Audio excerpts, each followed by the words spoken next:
तर नमस्कार मित्रांनो, खूप दिवस झाले मी व्हिडिओ टाकलाच नाही, कारण मी ठरवलं होतं की नवीन वर्षात रोज एक व्हिडिओ टाकायचा यूट्यूबला आणि फेसबुकला. पण कामाचा व्याप एवढा वाढला आहे की मला ते शक्यच झालं नाही. रोज सकाळी 6ला, मागच्या तुम्ही काही व्हिडिओमध्ये पाहिले असेल की रोज सकाळी 5 ते 6ला मी घरातून निघतो आणि संध्याकाळी 7-8च होतात घरी जायला. संस्थेचं काम आहे. आपली एक संस्था आहे अविरत सेवा फाउंडेशन.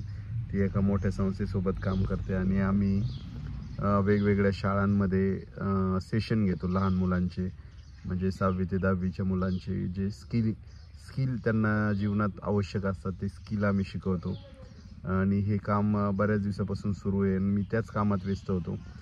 आणि विशेष म्हणजे काय झालं आहे की शाळेला आता सुट्ट्या लागणार आहे, त्यामुळं खूप कमी वेळ आहे आमच्याकडं.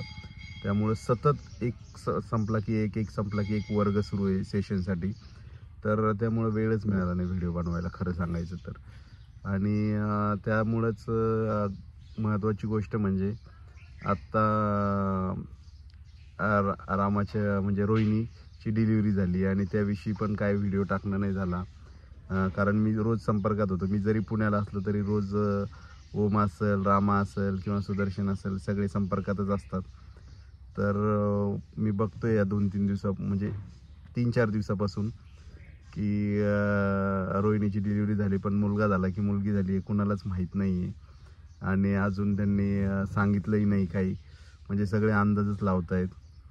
पण मी इथं ते खरी बातमी आणलेली आहे महत्त्वाची म्हणजे. पण त्याआधी हे बघा मी कुठं बसलो आहे तुम्हाला सांगतोय. पुणे जिल्ह्यातलं जे हे आहे पुणे जिल्ह्यापासूनच जवळ आहे मंचर तालुका. पुणे मंचर रस्त्यावर एक शिरोली नावाचं गाव आहे आणि तिथंच नाही का एक जाखमाता देवीचं मंदिर आहे. खूप छान जागृत देवस्थान आहे जाखमाता देवी. आणि हे बघा देवीच्या मंदिरासमोर मस्त लेक आहे, पाणी, नदी. म्हणजे पुण्यातलं हे बऱ्यापैकी असंच वातावरण असतं. आणि मी या मंदिराच्या गार्डनमध्ये बसलो इथं. तर एकंदरीत खूप व्हिडिओ नव्हते. रोज असं ठरवत होतो की आज व्हिडिओ करायचा, पण व्हिडिओ करायला म्हणजे जमलं नाही, शक्य नाही झालं. आणि मग आज म्हणलं आज व्हिडिओज बनवूया आपण. तर मी इथं सांगतोय तुम्हाला की जी न्यूज तुम्हाला पाहिजे, सगळ्यांना उत्सुकता लागली बऱ्याच जणांना की रामाला मुलगा झाला की मुलगी झाली. पण खरं सांगायचं तर रामाला म्हणजे आपण म्हणत नाही का एक म्हण आहे हिंदीमध्ये, पहिली छोकरी सोने की टोकरी. तर तसंच झालं आहे, रामाला सुद्धा पहिली मुलगीच झाली आहे आणि खूप छान आहे. मुलगी खूप म्हणजे महत्त्वाचे विषय. मुलगी म्हणजेच लक्ष्मी पण असती, सरस्वती पण असती. आपल्या सगळ्या शक्तिस्थान जे आहे ते स्त्रीच आहे आणि मुलगी झाली रामाला. तर हे लपवलं म्हणजे ते गुपित अजून उघड केलं नाही. पण मी सांगतोय 100% ही न्यूज खरी आहे की रामाला मुलगी झाली आहे. तुम्हाला कळेलही 1-2 दिवसात. तर अंदाज लावायची काही गरज नाही आहे. तर रामाला पण मी फोन केला होता. तर रामाला बोललो, ओमला बोललो. ओमला 2 मुली आहे, पाहिल्याच माहीतच असेल तुम्हाला. आणि आता सावळे कुटुंबात आणखी एक मुलगी आली आहे. म्हणजे आता 3 मुलींचा गदारोळ असणार आहे ओमच्या घरात, दांगडो असणार आहे. आणि सगळेच म्हणजे आनंदी आहे. रामाही आनंदी आहे, रोहिणी आनंदी आहे.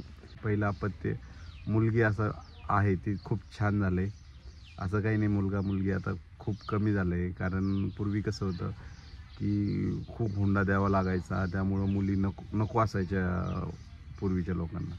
पण आता तसं काही राहिलं नाही आहे. मुलींचं प्रमाण खूप कमी झालं आहे आणि त्यामुळं आता मुलगीच हवी आहे बऱ्याच लोकांना. आणि खूप लोकांना मुलगीच असायला हवी असं वाटतं.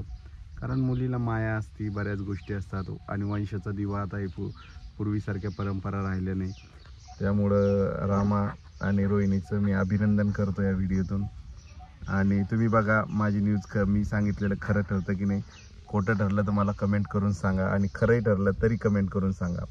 तर चला भेटूया. आता मी रेग्युलर व्हिडिओ करायचा प्रयत्न करणारच आहे. तर भेटूया पुढच्या व्हिडिओमध्ये. तोपर्यंत गुड बाय.